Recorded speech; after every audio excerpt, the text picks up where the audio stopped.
وحنهاي وهديك دوسيدا وحنهاي وهديك دوسيدا وحنهاي وانا معلمك وحنهاي وهديك دوسيدا وحنهاي وانا معلمك وحنهاي وهديك دوسيدا وحنهاي وانا معلمك واجي بريبا او بحلقا ورابشو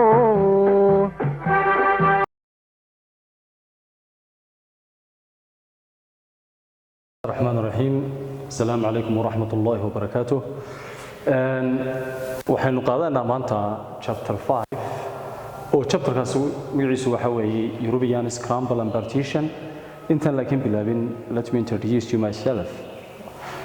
iskuma cusbin laakiin si hadana magacaygu waa Cabdiraxmaan Xaaji Xasan Maxamuud oo ku magac dheer Cabdi Xaaji, macalinka taariikhda ama historyga ayaan ahay. maanta waxaan halkan soo dhimaaday inaan idin soo gudbiyo casharka khuseeya boobkii loo geystay Afrika iyo qaybsadkii loo geystay Afrika. markaynu chapterkan ka sheekeynayno waxaanu leenahay waa chapter 5 booga ama muqarrarka heemada ee Somaliland, manhajka Somaliland u yaala. intaanan bilaabin chapterkan waxaan isla qaadanaa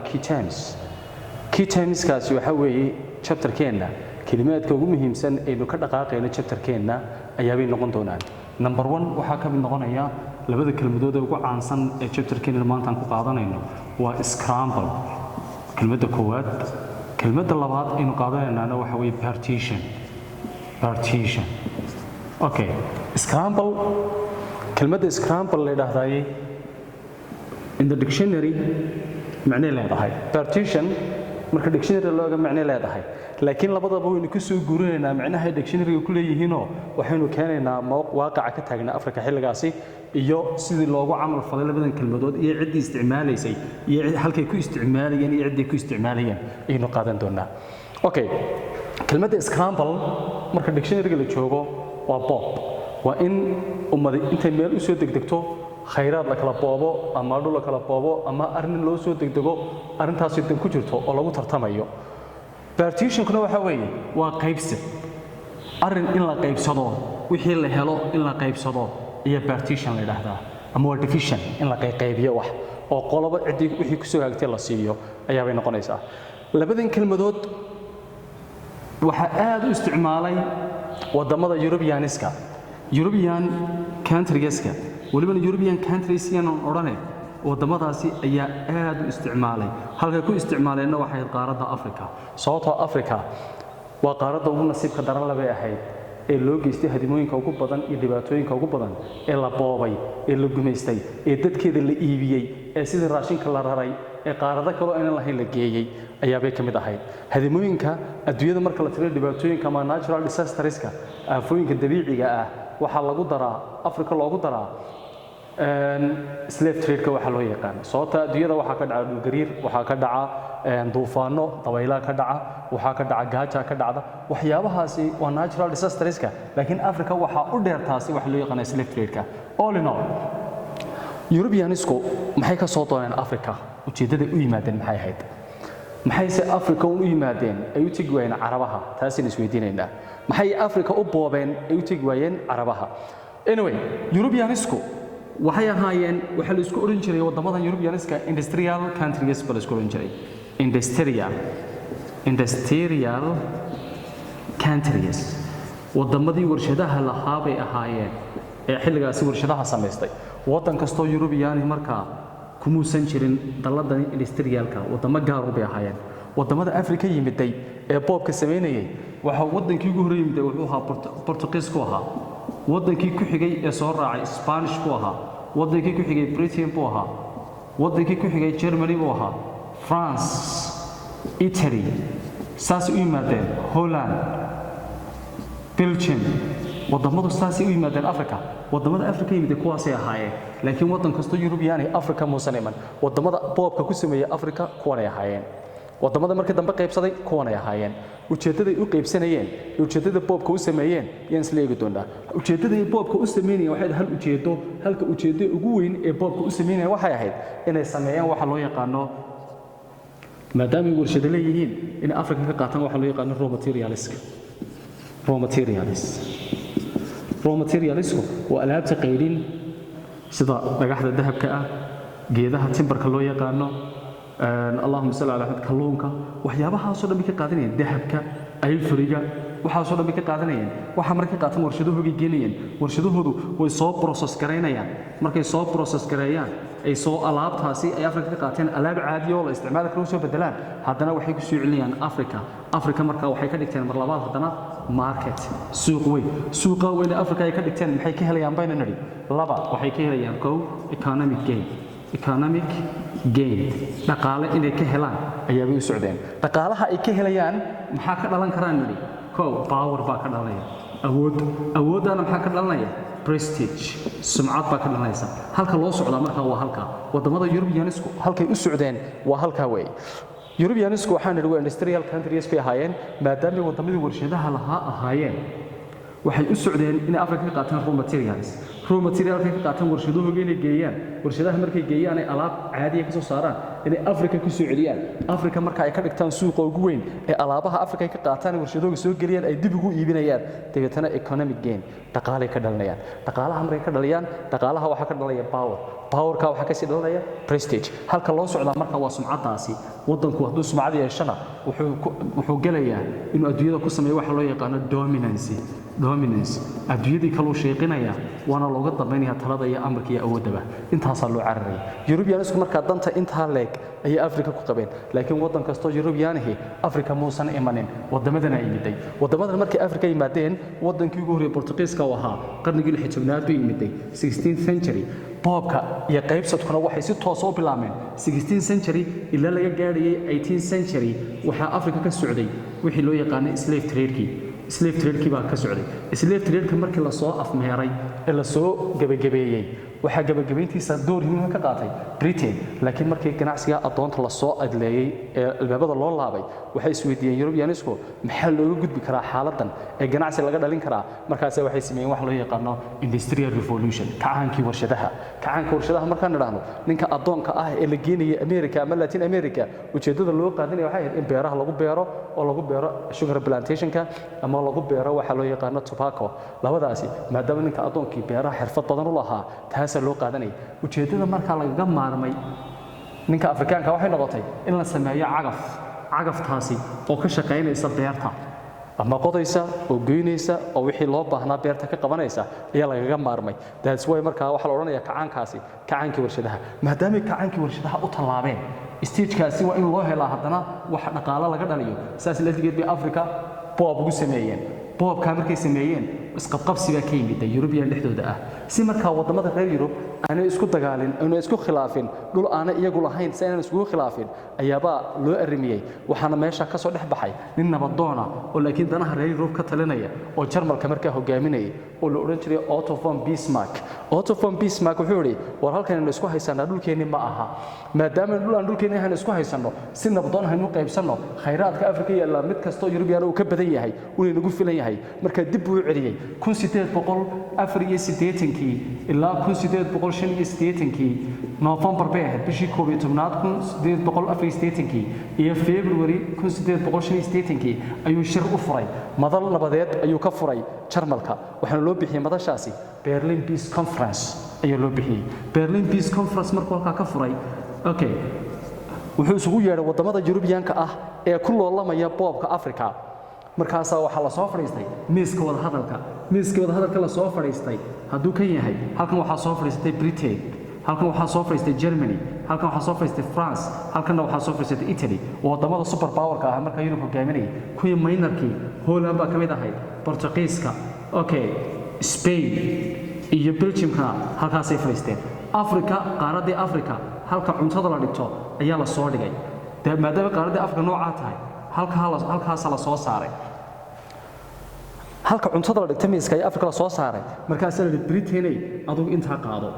Jarmalna inta qaado waddan waliba markaa wixii kaga soo hagaagay boobka Afrika qaybsadka Afrika iyo la siiyay marka waxaanu ku soo ururinaynaa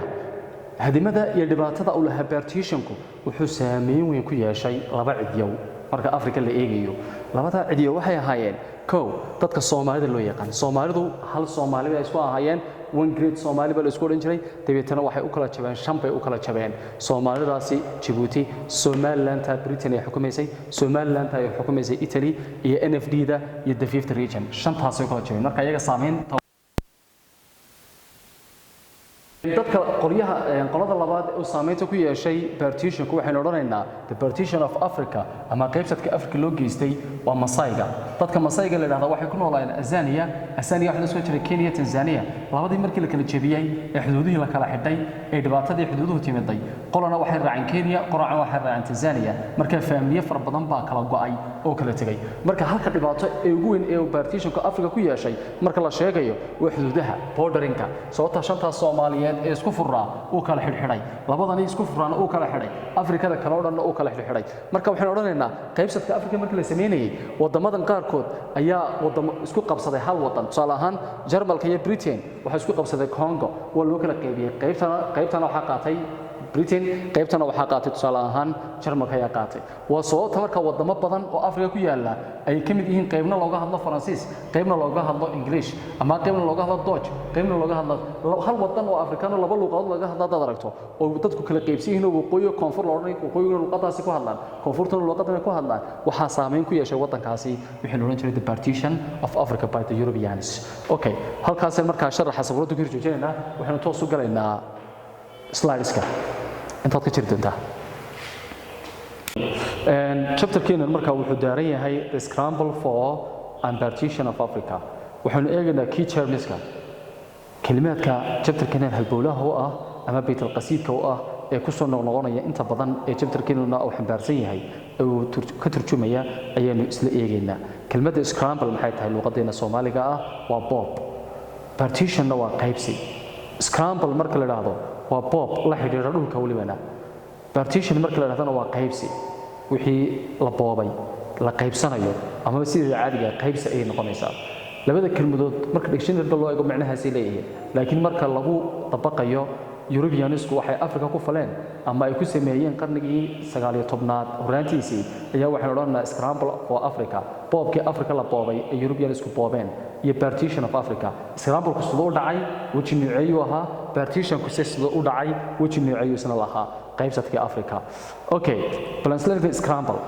scramble markan kelmadda qeexayno waxaan odhanaynaa to scramble means kelmadda scramble macnaheedu waxa weeye to rush for in loo soo degdego ama loo soo cararo competing iyadoo lagu tartamayo or struggle with others ama qolada kale ay kula halgamayso in order to get or do something inay ka dalbato ama wixii loo cararayay qolada kale ay ka badsato ayaa waxa odhanaya scramble partition ku wuxuu noqonayaa to partition in la qaybsado is to divide something waa in shay la qaybsado among people dadku ay qaybsadaan dhexdooda or to apportion ama waa inay qaybsadaan something shay among contenders ka dhaxeeya competitors iyo competitors waa isku mid tartamayaasha dadkii soo tartamay waxay ku soo tartameen ay wada dul yimaadeen ay soo wada gaareen in la qaybsado oo si isleeg loo qaybsado ama la kala badsado oo nin walba inta ku soo hagaagtay la siiyo ayaa waxaynu u bixinaynaa partition labada kelmadood macnahaas ay xambaarsan yihiin laakiin marka Afrika lagu dabaqayo ee Europeanisku dhibaatada u geysteen waxay noqonaysaa scramble for Africa iyo partition of Africa inta aan soo sheegnay kama badna laakiin intii baa camaliin lagu fulinayo wadamada Europeanisku Afrika dhibaatada u geysteen baa waxa kamid ahayd to scramble inay boobeen deetana partition inay ku sameeyeen qaybsadeen the scramble of Africa boobka Africa refers to waxa lagu qeexayaa the rush and struggle for degdeg ay u soo degdegeen iyo halgankii ay u soo galeen different parties of Africa qaybaha kala duwan ee Africa by European powers wadamada reer Europe ee awood lahaa wadamadaasi maxaa oranaa not all the European countries wadamada reer Europe oo dhan maysan ahayn laakiin waxay ahaayeen exact qayb bay ahayd qaybta waxay hogaaminayeen marka Portuguese wadankii ugu horeeyay Britain France Germany Italy Holland Belgium iyo Spanish-ka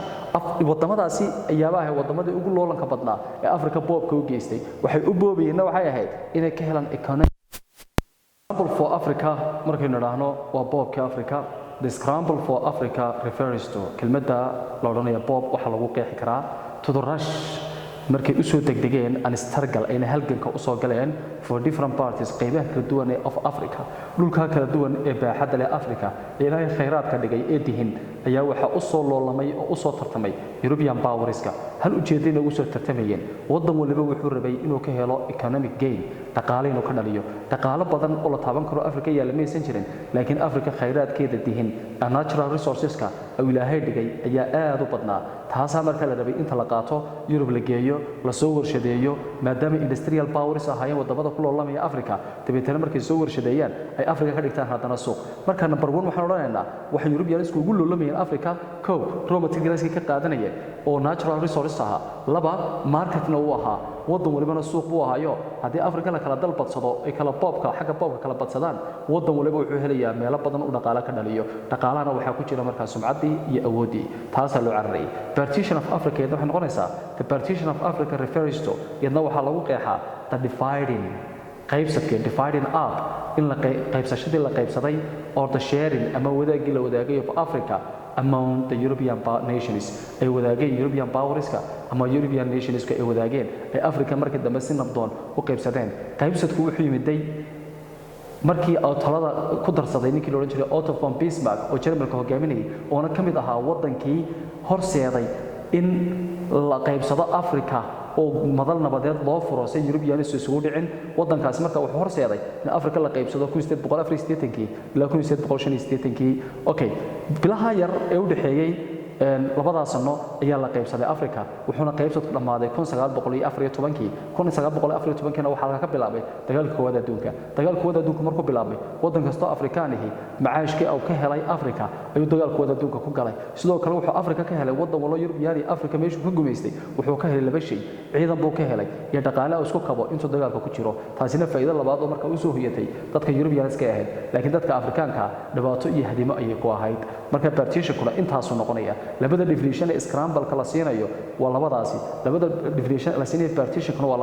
labadana waa ku sax haduu raxmaan ku idmo okay by the last quarter of the 19th century quarter markana waa rubuc qarnigii ugu dambeeyay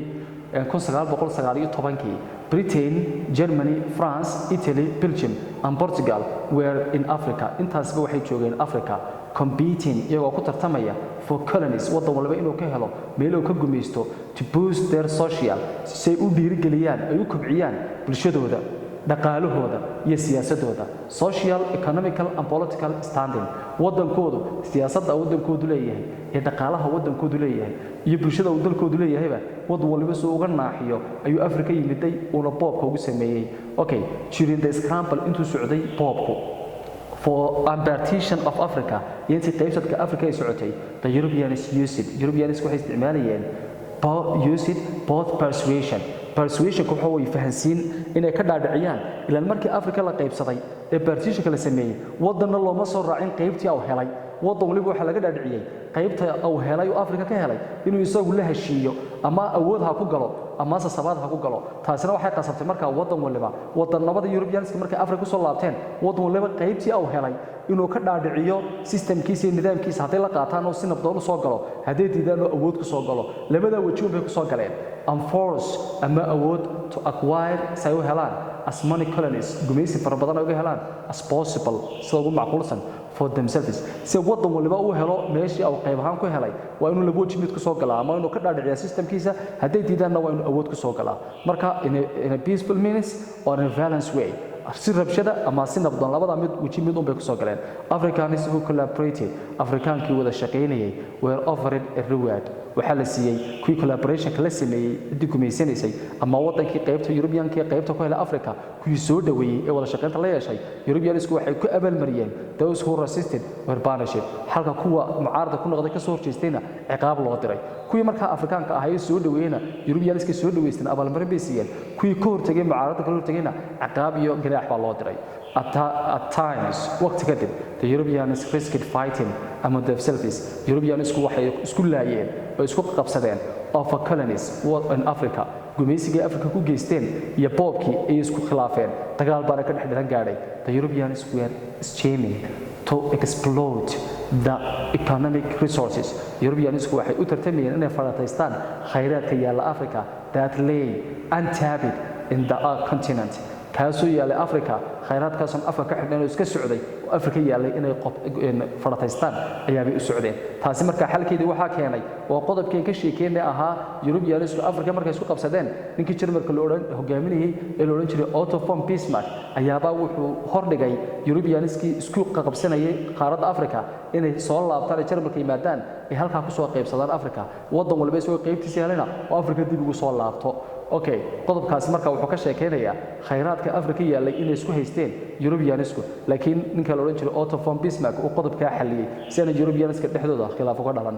anxious for a peaceful division of Africa waxayna keeneen si degan in loo qaybsado Africa. Otto von Bismarck ninkii la oran jiray marka hogaaminayay Jarmalka the German chancellor convinced ayaa wuxuu convened the Berlin Conference ayaa wuxuu diyaariyay shirkii la oran jiray Berlin Peace Conference 1884 November bishii 1884 shirkaasna wuxuu soo idlaaday 1885 bishii February ayuu dhamaaday shirkaasi European powers shirkaasa dhamaaday laakiin wadamada reer Europe intay imaanayeen Africa ee wadan walba uu ka dhaadhicinay meesha qaybta ku helay siyaasadiisa ayaa waqti qaadatay 1914 baa marka ayuu partition si wacan u dhamaaday isla 1914 na waxa halka ka bilaabay dagaalka wada adduunka casharka xiga ayaynu sarki doonaa ardaydeedii qaaliga ahayd. Assalaamu calaykum waraxmatullaahi wabarakaatuh.